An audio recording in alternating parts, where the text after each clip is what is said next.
My sister stole my money and my ex, thinking I'd stay quiet. But when you mess with someone who knows your secrets, it all blows up. My name is Emily, and I'm 25 years old. If you ask me how I feel about family ties, I'd probably say something like, they're like a tick. You put up with them until they bite too hard. And it seems my sister Jessica, who's 3 years older than me, decided it was time to bite big. It all started when I was checking my bank transactions. Yes, I'm one of those weird people who logs into their banking app once a week to make sure the money hasn't magically disappeared. But that day, it had. At first, I thought it must be some kind of error. Maybe the system glitched, or I accidentally bought something too expensive. But no, one transaction caught my eye. Deposit for Grand Heights Banquet Hall. And you know what the funniest part is? I didn't even know I needed a banquet hall. I sat there staring at the screen, feeling the anger start to boil inside me. What the hell is this? Was the only thought running through my mind. Sure, I could have called the bank right away, but my inner detective woke up and decided I needed to figure out what was going on first. I started digging. A little time on the internet, and bam! The banquet hall was booked for a date that just so happened to match the announcement of my sister Jessica's wedding. And that's when the puzzle pieces started falling into place. Memories swirled in my mind. Jessica had once casually mentioned her financial situation wasn't looking great. At the time, I decided not to get involved because honestly, her problems were her problems. Or so I thought, until today. But the real shocker was yet to come. As I delved into the details, I found the groom's name. And guess who it was? Brian, my ex-husband, the very man who betrayed me a year ago by having an affair with one of his colleagues while we were still married. To say I was furious doesn't even begin to cover it. It was like being slapped with a wet towel, except instead of water, it was acid. I didn't know what to do. I was angry, hurt, and honestly, just wanted to destroy everything in sight. But more than anything, I wanted to understand, how on earth did my own sister steal my money to pay for a wedding with the man who broke my heart? And worse yet, she didn't even plan to tell me about it. At this point, one thing was clear. I couldn't just sit back and watch them mess with my money and my emotions. But to take action, I needed to get to the bottom of everything. So I picked up the phone to call Jessica. "Hey, Em!" Her voice was so cheerful, like she'd just won the lottery. And, well, in a way, she had. Only I was the one who paid for the ticket. "Hey, Jessica, I noticed something strange in my bank statement. Care to explain?" I asked, trying to keep my cool. Her pause was longer than those unskippable ads on YouTube. Finally, she said, "Oh, it's just a misunderstanding. I thought you wouldn't mind helping me out a little. You know, sister to sister." "A misunderstanding? You stole $15,000 from my account and didn't even think to ask me." By now I was shouting, and then she gave me the most ridiculous excuse ever. "Well, you've always said family is everything. I just thought you'd understand." "Understand?" "Oh, I understood all right. I understood that she had crossed a line you don't come back from. And while my first instinct was to storm over to her place and cause a scene, I knew it would be better to save that for dessert. First, I'd get all the details. Then, I'd make her regret ever thinking she could take my money. So, yeah, I was furious. No, scratch that. I was boiling like a kettle on an old stove. How in the hell did Jessica decide my bank account was her personal wallet? And more importantly, how did she manage to steal my money and keep it hidden from me for so long? Well, one thing was certain. If I didn't handle this now, she'd keep doing it, and definitely not on my dime. The plan was simple. I needed to gather every piece of information I could so I could make my move with flair. You know, like in the movies where the protagonist sits in the shadows, observing the enemy, and then steps into the light to ruin their plans. Only this wasn't a movie. It was a damn banquet hall, and I was ready to flip it upside down. First, I contacted the photographer Jessica had apparently already hired. His name was Charlie, and he turned out to be a goldmine for my plan. I called him, pretending to be a sweet, curious friend of the bride who just wanted to confirm a few details. Luckily, Charlie was chatty enough. "Oh, of course. I can send you a preliminary guest list if you'd like," he said without suspecting a thing. "Good job, Charlie. You just became my new best friend." When I got that guest list, I nearly fell off my chair. It had the names of all our relatives, friends, and even co-workers. But guess whose name was missing? That's right, mine. So, not only did my sister steal my money, but she also didn't even bother to invite me to the wedding I was apparently financing. Classy, right? I'd call it a masterclass in audacity, but that wasn't all. On the guest list was one name I never expected to see.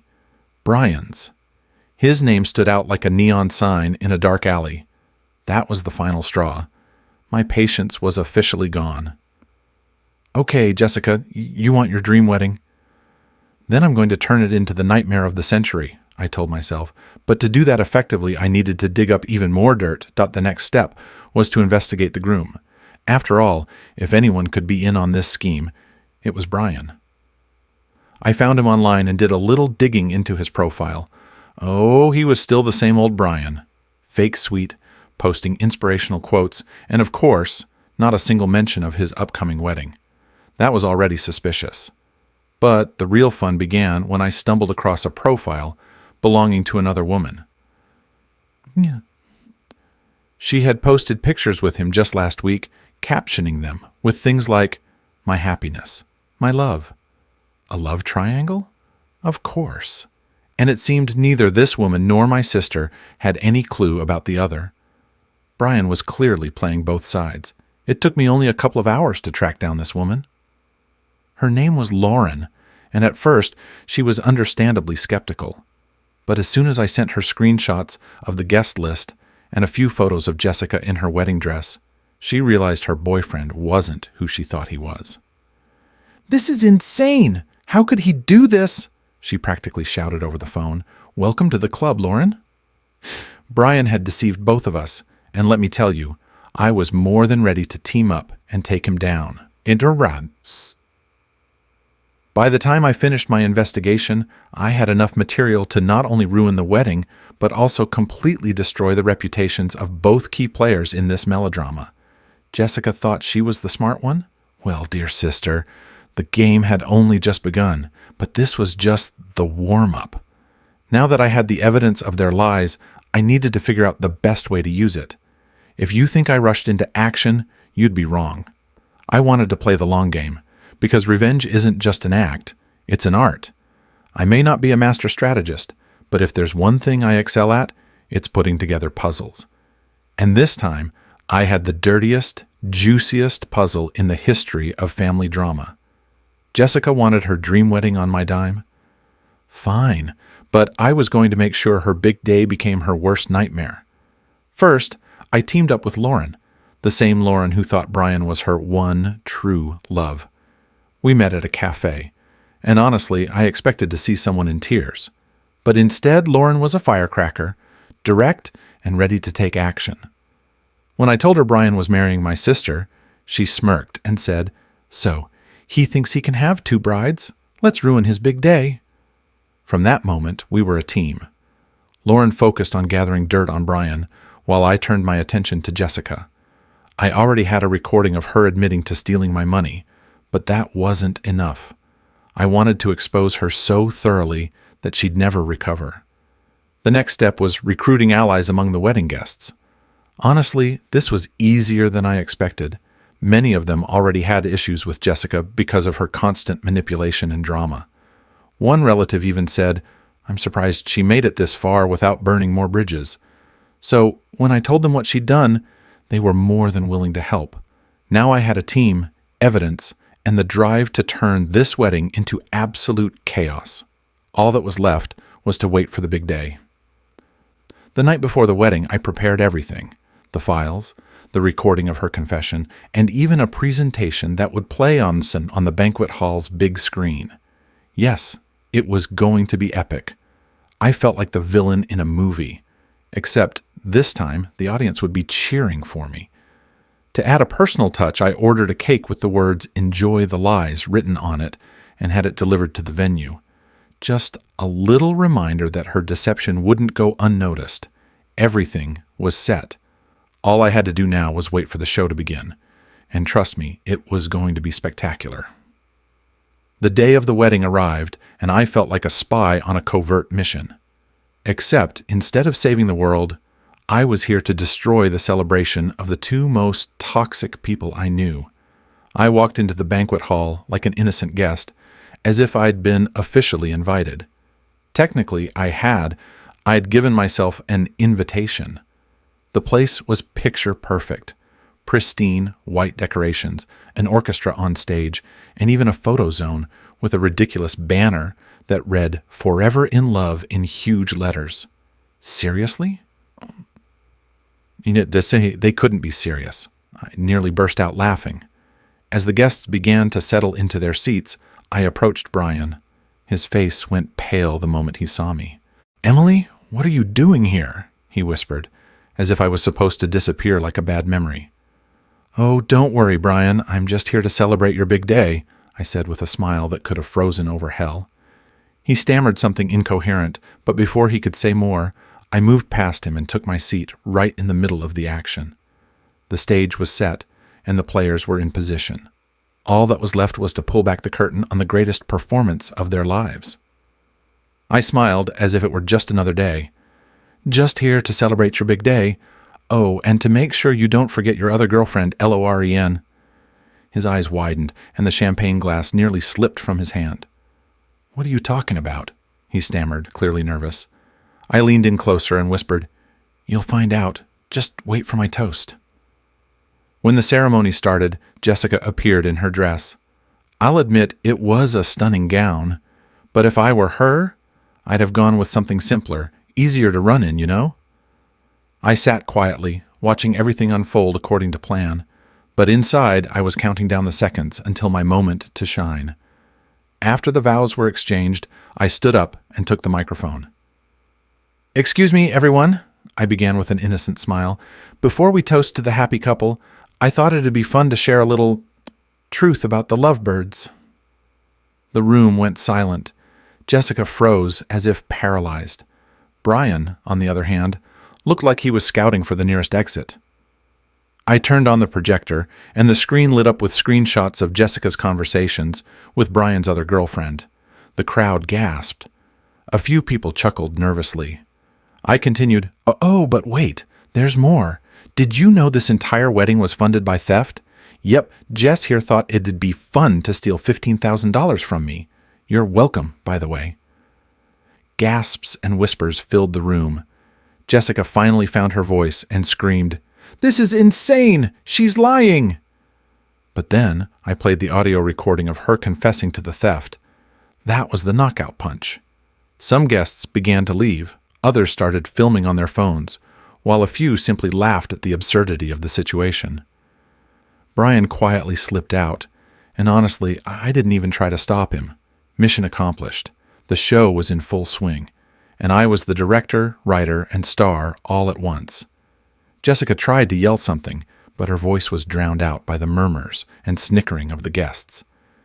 "Did she really steal $15,000? I heard someone whisper. Yes, let's ask that question loudly for her benefit. I glanced at Jessica.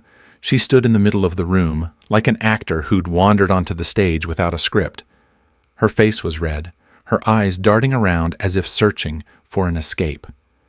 "This is a lie! She's just jealous!" she finally blurted out, pointing at me. "Oh, Jessica. Yes, I'm jealous. Jealous that you stole from your own sister and called it family support.